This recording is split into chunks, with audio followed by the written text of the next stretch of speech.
un homme baraqué là, j'allais vous foncer dessus. Parce que vous n'avez plus le droit de parler dans ce pays. Vous du RDPC. Vous n'avez plus le droit de parler.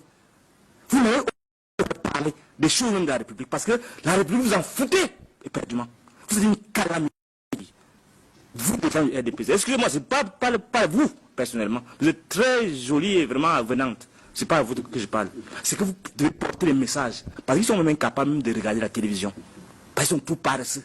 Pour comprendre le son du bon sens. Vous ne pouvez pas faire ce que vous avez fait là en temps. Tout ce que vous pouvez faire là. Et vous êtes resté silencieux. Je ne parle pas de ça. Par exemple, on dit si tu parles encore, tu vas mourir. Je ne parle pas de ça. Vous savez de quoi je parle. Et vous osez faire la mort. Parce qu'ils parlent simplement. Mais vous décapitez les gens. Vous avez le droit. C'est ça qu'on appelle donc l'iniquité, l'arbitraire. L'état de droit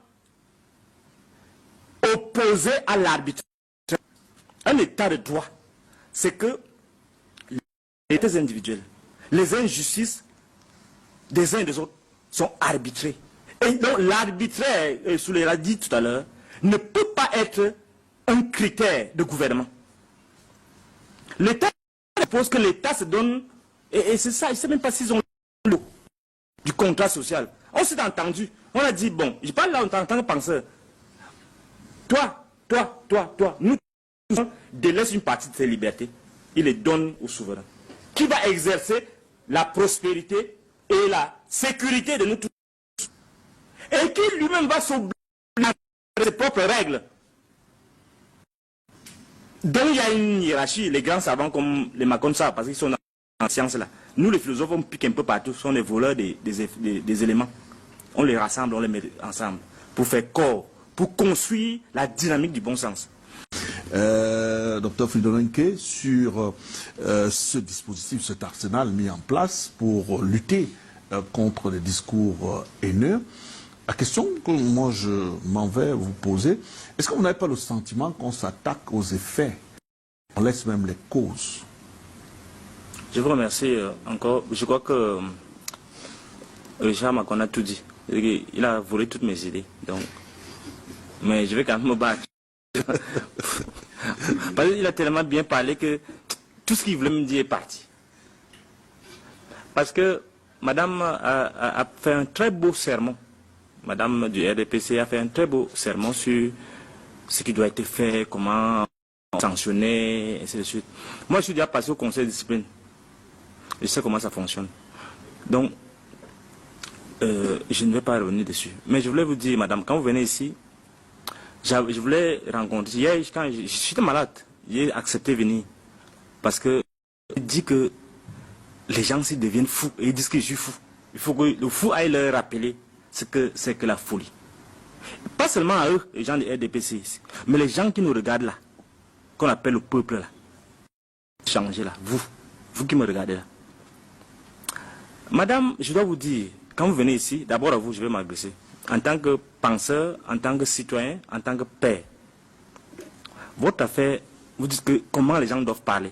Moi, je vais vous dire. Vous savez, j'ai la chance parce que, bon, je ne veux pas dire vous avez la chance. Vous n'êtes pas un homme. Si vous étiez un homme, un baraqué là, j'allais vous foncer dessus. Parce que vous n'avez plus le droit de parler dans ce pays. Vous du RDPC. Vous n'avez plus le droit de parler. Vous n'avez pas le droit de parler des choses même de la République. Parce que la République, vous en foutez éperdument. Vous êtes une calamité. Vous, des gens du RDPC. Excusez-moi, c'est pas vous, personnellement. Vous êtes très jolie et vraiment avenante. C'est pas à vous que je parle. C'est que vous devez porter les messages. Parce qu'ils sont même incapables même de regarder la télévision. Parce qu'ils sont tout paresseux. Pour comprendre le son du bon sens. Vous ne pouvez pas faire ce que vous avez fait là en temps. Tout ce que vous pouvez faire là. Et vous êtes resté silencieux. Je ne parle pas de ça. Par exemple, on dit si tu parles encore, tu vas mourir. Je ne parle pas de ça. Vous savez de quoi je parle. Et vous osez faire la mort. Parce qu'ils parlent simplement. Mais vous décapitez les gens. Vous avez le droit. C'est ça qu'on appelle donc l'iniquité, l'arbitraire. L'état de droit opposé à l'arbitraire. Un état de droit, c'est que les états individuels, les injustices des uns et des autres sont arbitrées. Et donc l'arbitraire, Souley l'a dit tout à l'heure, ne peut pas être un critère de gouvernement. L'État suppose que l'État se donne, et c'est ça, je ne sais même pas s'ils ont le du contrat social. On s'est entendu, on a dit, bon, je parle là en tant que penseur. Toi, nous délaisse une partie de ses libertés, il les donne au souverain, qui va exercer la prospérité et la sécurité de nous tous, et qui lui-même va s'obliger à ses propres règles. Donc il y a une hiérarchie, les grands savants comme les Macron savent, parce qu'ils sont en sciences là. Nous les philosophes, on pique un peu partout, sont les voleurs des éléments.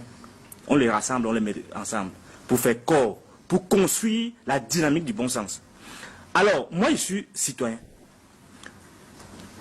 Ça veut dire que j'ai mes libertés, mes droits. Et ma liberté et mes droits sont encadrés par la respectabilité que le pouvoir, le gouvernement impose. Ça ne se respecte pas. On ne doit pas le respecter. Parce que le pouvoir doit observer ce qui se passe dans la société, analyser, en tirer des conclusions. Plus.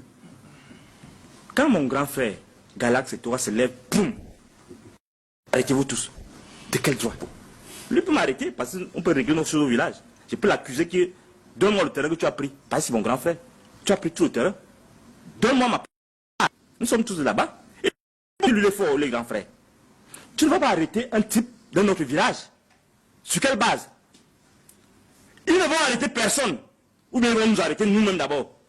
Parce que nous, on dit parler là fort. On se connaît. On sait qui est qui. On sait qui a quoi. Pour faire la loi, il faut être honnête. Il ne faut pas venir raconter les discours haineux. Là, je ne donne pas de détails. Parce que si je donne les détails là, ils vont débarquer là tout à l'heure. Il ne va pas donner des détails. Ne donne pas. Il va te mettre en discuter. Ouais, justement, donc, parce qu'on peut me taxer aussi de manque d'encadrement vis-à-vis de... Non, mais là, c'est pourquoi je t'ai garanti hier que ne t'en fais pas. Okay. Je vais te protéger. Je suis rassuré. Donc, revenons à ce que tu as dit. Donc, moi j'ai grandi à Obala. Vous voyez, à Obala, j'ai grandi dans des quartiers. Je ne vais pas citer les noms des quartiers. À Obala, c'est le microcosme du vivre ensemble. On a grandi comme ça, on a joué comme ça. Et là maintenant, à l'instant où je vous parle, ce qui dit les leçons de morale. Chaque jour, moi, ma femme sait, mes enfants savent, je trie les déchets de dehors. Moi, que vous voyez là. L'autre qui est là-bas, qui dit qu'il est le super recteur. Nous sommes dans le cas des inégalités. Moi, je ne parle pas des gens, je parle des inégalités qui se font. Je vais revenir au discours. Je vous donne deux exemples. Je trie les déchets de Port de Dove. Tout le monde le sait. Les gens peuvent vérifier. Alors, ils le savent même. Et ils se moquent de moi. L'autre qui est là-bas. Ils disent que vous êtes fou. Que je suis fou. L'autre qui est là-bas, il dit que l'université lui appartient. Il me retire les cours. Et tous les étudiants que j'ai dirigés, ils utilisent un type qu'on appelle Kémounier. Ils blessent leur soutenance. Ça veut dire quoi? Ça veut dire qu'ils veulent me faire du mal. Et que ça me fait souffrir beaucoup. Mais moi, ça me fait rire. Puisque c'est déjà que ma carrière, famille de une croix dessus. Moi, je m'en fous. Puisque je ne fais pas le travail pour moi, pour mes petits m'avantages. Et vous. Mais je fais ça pour éduquer. Je suis philosophe. On m'a dit que je suis philosophe. Mais il y a beaucoup de détails. Il y a ce qu'on appelle il y a des experts dans l'analyse, dans la rigueur de l'analyse. Je suis expert vraiment dans la recherche. On m'a formé comme ça partout. Je suis passé dans le monde entier. Sur le discours de la haine maintenant. Sur le discours, je viens sur ça. Parce qu'on n'utilise pas ça, on n'utilise pas mon expertise, par exemple, pour que je serve la nation. Sur les laisse-moi, tu vas voir le lien. Et le premier cas que j'ai dirigé, lorsque mes propres frères du village me fuyaient, j'ai dirigé un certain Stouffo, un gars très sérieux, très dynamique, vraiment, on est dans le discours haineux, n'oubliez pas ça. Et on bloque ce gars qui n'est avec lequel je n'ai aucun lien, mais qui est de loin. Mais ce gars est tellement engagé qu'on le bloque depuis presque 6 mois. Parce qu'on ne veut pas que j'ai même un seul mémoire. Je parle des causes de ces choses-ci. Et on me dit qu'un type comme ça, je suis respecté parce qu'il incarne les institutions. Il fait du mal aux enfants de tout. Moi, je suis déjà mort. Personnellement. Mais laisse les enfants qu'ils avancent. Mais alors, dans ces conditions, on va vous dire que des petits gens, vous qui bavardez dans les réseaux sociaux là, vous commencez à dire que il est fou, n'importe quoi. Or, en réalité, les discours haineux, il y a deux causes. En fait, au moins, il y a deux choses. 2018, lorsque ces gens-là arrêtent partout là que quant au président élu, comment ça, en fait, ce n'est pas Kanto, c'est cette dynamique que les gens mettent sur pied pour voler les élections. Il faut le dire clairement. Donc les gens volent les élections, on sait comment ça se passe, on déclare les gens candidats, ils ont même volé mon élection au bal. Donc ça c'est une autre affaire. Donc le gars se met à la cour, dit, il faut qu'il fasse un concours pour être boulot. Est-ce qu'il faut qu'il fasse un concours? Je ne sais pas ce qu'il voulait dire par là, moi je ne suis pas là pour faire le commentaire des textes. Par la suite, il y a tout un emballement dans les réseaux sociaux. Emballement justifié parce qu'il a et madame disait, et là elle a raison, elle dit que le peuple vous suit. Peu importe, il ne veut pas savoir. Tu as dit ça, c'est vrai. Donc il faut qu'il y ait un concours pour être boulot. Et ça s'embrasse, ça s'embrasse. Et un bonhomme vient là, l'autre jour, il dit, je suis sociologue, je vous dis qu'il faut qu'il y ait une réforme foncière, il faut qu'il y ait machin, parce que tout le monde doit rentrer chez lui. Ça passe d'abord inaperçu. Mais des gens qui sont dans les lobbies, parce qu'il y a deux problèmes actuellement au Cameroun. Détournement massif, vous avez parlé de ça. Les gens se moquent des gens. Ils disent que le pays leur appartient. Ils volent en termes de milliards. Or, si tu voles 100 francs à l'État, ça fait reculer le pays de moins 20-30 ans. 100 francs. Ça endette le pays pendant 30 ans. Ça ne leur dit rien. Il y a donc un deuxième problème qui se pose. Le problème de détournement du débat républicain. Et c'est là que je m'adresse aux gens qui me regardent là.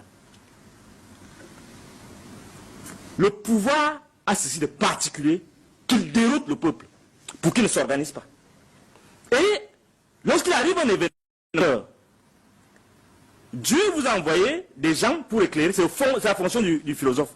On vous explique des fondamentaux d'une république. On vous explique que la chose principale qui doit régir les débats entre nous, c'est le doute. Il faut douter. Et vous refusez de douter pour accuser les gens. Vous refusez de douter. Quand Claude Abbé dit, et je reprends ce qu'il dit, il dit qu'il faudra à un moment donné que chacun rentre chez lui. Vous amplifiez ça parce que vous voulez convaincre les gens que c'est bien qu'il y ait le capitalisme. Moi, je grandis là avec vous tous. Ce type, quand il le dit, quand moi je me lève, je dis, la République doit fonctionner en on ne peut pas, parce que les gens sont dans un parti politique, on les arrête au faciès. On se permet donc.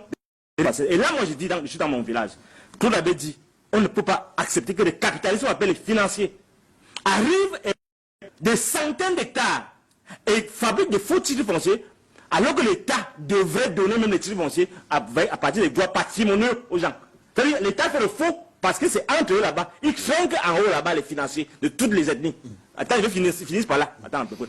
Ils craignent là-bas et ils vous embrouillent ici en bas. Je vous dis donc, s'il faut donc parler de la lutte contre les inégalités, tout le monde doit avoir le même traitement, de même que ces arrestations faciès, de même qu'on ne peut pas encourager les gens à dire que lorsqu'on parle des affaires de la lorsqu'on parle des affaires des droits de tous, c'est leur affaire. Je voulais vous dire ce dimanche, Bouba, quand on parle de l'état de la République, quand on parle des affaires de la République, on ne parle pas de vous, on parle de nous tous. Et si vous voulez nous imposer qu'on parle des affaires de la République, quand on vous dit je rentre chez vous, on vise des gens, ça ne va pas marcher. Et ça ne va pas marcher. Et même s'il faut que Biarritz, là, 100 ans, ça va être comme ça. Parce que vous êtes incapable de comprendre que les gens ont chacun leurs droits. Chacun leur petit parcelle. Parce que la terre, c'est la culture. Alors,